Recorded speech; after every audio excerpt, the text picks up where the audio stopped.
things might be getting rocky between Donald Trump and one of his loudest supporters. Joe Rogan, the guy with one of the biggest podcasts in the world and someone who backed Trump during his 2024 campaign, has just called out Trump's latest deportation move. And he didn't hold back. Rogan has always been tough on immigration, especially when it comes to people with criminal records. He used to praise Trump for cracking down on gang members and violent offenders. But now, Rogan's drawing a line. In a recent episode of The Joe Rogan Experience, he described the March deportation of over 200 Venezuelan migrants as horrific. You got to get scared that people who are not criminals are getting, lassoed up and deported and sent to, El Salvador prisons. And then he doubled down. A human being plucked out of nowhere and ending up in a country he's never been in a maximum security prison with gang members, seems like a bad thing to happen to me. It's horrific. It's horrific. So, what exactly happened? On March 15th, the Trump administration deported 261 Venezuelan migrants. 2 flights, one to Honduras, the other to El Salvador. White House Press Secretary Caroline Leavitt confirmed the numbers, saying that 137 of those people were deported under something called the Alien Enemies Act. That's a wartime law that lets the president deport citizens from countries seen as enemies. Now here's where it gets messy. The administration claimed that these 137 individuals were members of Tren de Aragua, a violent Venezuelan gang that U.S. officials recently labeled a terrorist organization. But not everyone's buying that. Outlets like the LA Times and Reuters have pushed back, reporting that many of those deported had no connection to the gang whatsoever. If you're going to have 21 million people, and if we have to get a lot of them out because they're criminals, we're going to have to act fast. We can't. Do you think we can give 21 million trials? One name in particular stood out to Rogan, Andre Jose Hernandez Romero.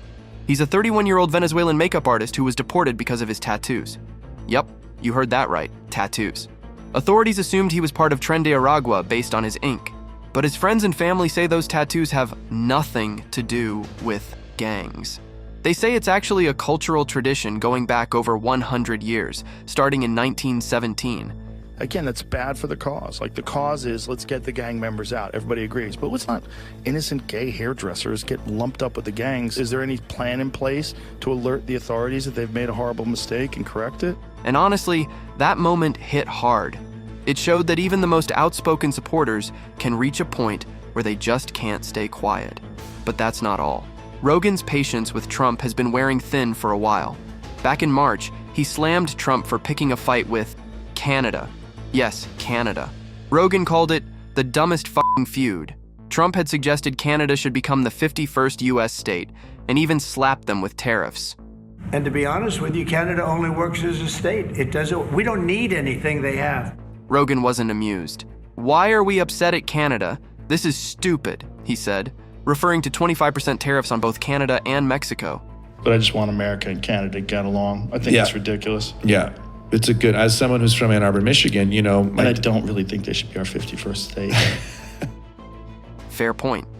On another episode, Rogan and comedian Ron White started riffing on the chaos they see in politics right now. Rogan joked that Trump's running the country between golf swings. What is going on?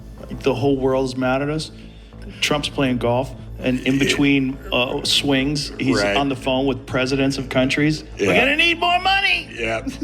And then Rogan and White both laughed at the idea that people think there's some genius strategy behind it all. Somebody told me the other day, is he playing checkers? Is he playing chess? He's playing golf. He's playing golf. What does that mean? So now, even some of Trump's most vocal allies are starting to question whether the man they once backed is still holding true to the promises they believed in. And with concerns about his cognitive sharpness gaining traction, some are beginning to wonder if he's still fully in tune with what's happening. Some of what we're seeing is pretty extreme elements of his decline that are certainly suggestive of more serious impairment. People close to him, and even those in his own family, have raised red flags. His niece, Mary Trump, a trained psychologist, hasn't been shy about voicing her opinion. In one of her blog posts, she brought up some pretty odd moments, like Trump cutting a Pennsylvania town hall short just to sit and listen to songs from Cats and Shrek for almost 40 minutes. Yes, seriously. So play YMCA. Go ahead. Let's go. Nice and loud. Here we go, everybody. She also pointed to his performance at the Economic Club of Chicago, where he went off on long, confusing rants that, according to her, showed a major disconnect from reality. To me, the most beautiful word in the dictionary is tariff. Experts have been weighing in, too.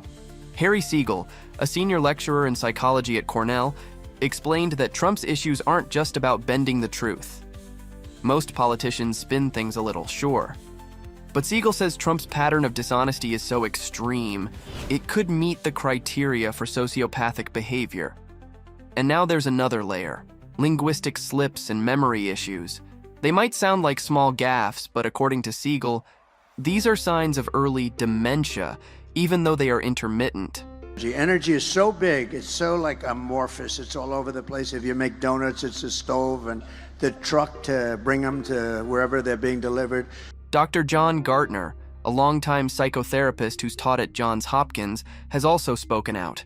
He's been studying Trump's behavior for years and says there's absolutely no doubt that Trump is experiencing cognitive decline. We'll have an economy based on wind. I never understood wind. I know windmills very much. I've studied it better than anybody. I know it's very expensive. According to Gartner, when Donald Trump was younger in the 1980s, he was actually quite articulate. He spoke in polished paragraphs. Now he has difficulty even finishing a sentence.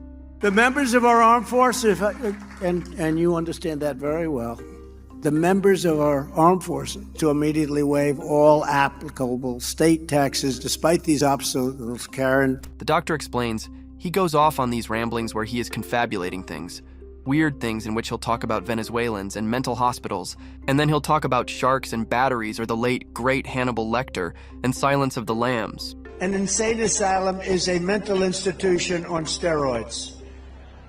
Silence of the Lambs. Has anyone ever seen the Silence of the Lambs? The late, great Hannibal Lecter is a wonderful man. Gartner also pointed out that Trump has started using made-up words like Critious instead of Christmas, or misshis for missiles. At first glance, it might seem like a slip of the tongue, but when it happens over and over, experts say it's a red flag for brain damage or dementia. Ever foistered women's basketball national champions, House and Senate lawmakers advising lawmakers. And it's not just speech. Trump's physical movements have changed too. Remember when he struggled to walk down a ramp? Or when he had trouble lifting a glass with one hand? According to Gartner, these aren't isolated incidents. When you ran out the healthy arms, you ran out of really healthy, they had great arms, but they ran out. It's called sports, it's called baseball in particular. Behaviorally, Trump has become even more impulsive. Sure, some might argue he's always been unpredictable, but lately, the erratic decisions have ramped up. You think that if you will speak very loudly about the war, you can... He's not speaking loudly. He's not speaking loudly. Your country's in big trouble. Can I Wait a answer? minute. No. Can You've I done a lot answer? of talking. Gartner also pointed out, he is much more impulsive and erratic now. He blurts things out. He makes impulsive decisions that he has to then reverse, like his many reversals on tariffs. So we're going to be announcing very shortly a major tariff on pharmaceuticals. And if you've been watching his speeches lately, you might have noticed something feels off. He meanders, loses focus, and makes bizarre statements. Let's run through a few. In October 2023, he said Hungarian Prime Minister Viktor Orban was the leader of Turkey. He also claimed Hungary shares a border with Russia. It doesn't. Viktor Orban. Did anyone ever hear of him? He's probably like one of the strongest leaders anywhere in the world. And he's the leader of, right? He's the leader of Turkey. Fronts on both Russia. Then, during the 2024 campaign, he mixed up Nikki Haley and Nancy Pelosi, claimed he was running against Barack Obama, and said we were heading into World War II. And we did with Obama. We won an election that everyone said couldn't be won. Trump also said that Joan Rivers voted for him in 2016, despite the fact that she passed away in 2014. And in September 2024, he claimed the audience went crazy for him at a debate with Kamala Harris. That had no audience at all. And they didn't correct her once, and they corrected me everything I said practically. I think 9 times or 11 times. And the audience was absolutely, they went crazy. One more example.